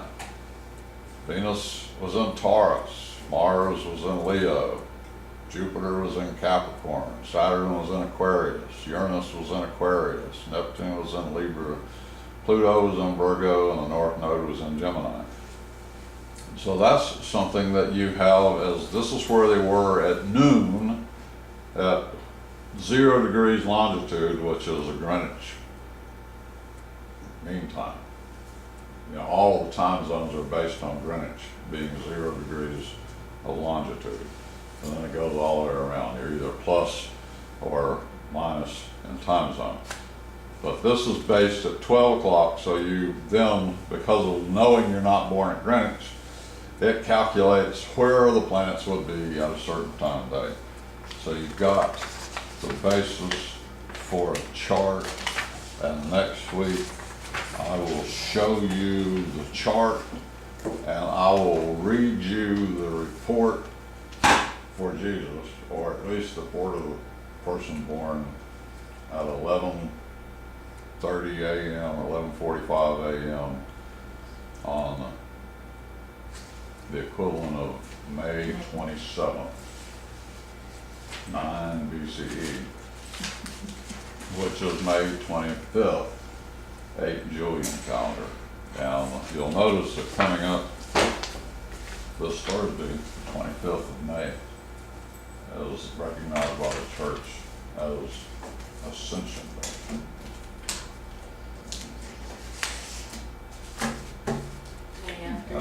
Next, not tomorrow, but next Sunday will be Pentecost. Isn't that something? Huh? Well, you're saying May 27th, May 27th. Jesus' birthday? No, that's what I went with originally, May 25th. The timing is just awesome. Because if you look at the chart for that calendar that year, May 25th is the Sabbath. So Jesus would be born on the Sabbath. So what I did is I initially started playing with the 27th. There's two different things. And again, it's, when I say that the chart has to be one that speaks to the Magi, who are astrologers, who are temple priests. All of the charts that everybody has seen, does yours look different than anybody else's chart on the grand scheme? Does yours look so different that astrologers in Persia would load up the camels and travel 1,220 miles because they foresaw that you were going to be born? Whoa. See, the thing is, we all have pretty ordinary looking charts. So it would take a very extraordinary looking chart to cause them to go to Jerusalem, and knowing, from knowing how to read a chart, that the Messiah would have to be related to this planetary alignment. It's just such genius and all So that. what we're going to do is we're going to see that chart next week, and then I will read you the report that I generated, and it'll show you the traits of Jesus. Now, one thing I will amend on that is I told you that in the report it's going to tell you that this is the positive, but you got to be careful and watch out for this negative. I'll cut all the negatives out of Jesus' report. That'd be nice. But you don't have to. Sinless. Wow, thank you again. You're welcome. Yes, and it's about Thank you for society coming. and- It's just incredible. Yeah, I have to confess that so much of it goes over my head, but I do catch some very good, meaningful stuff to me. That's really all you need to do is just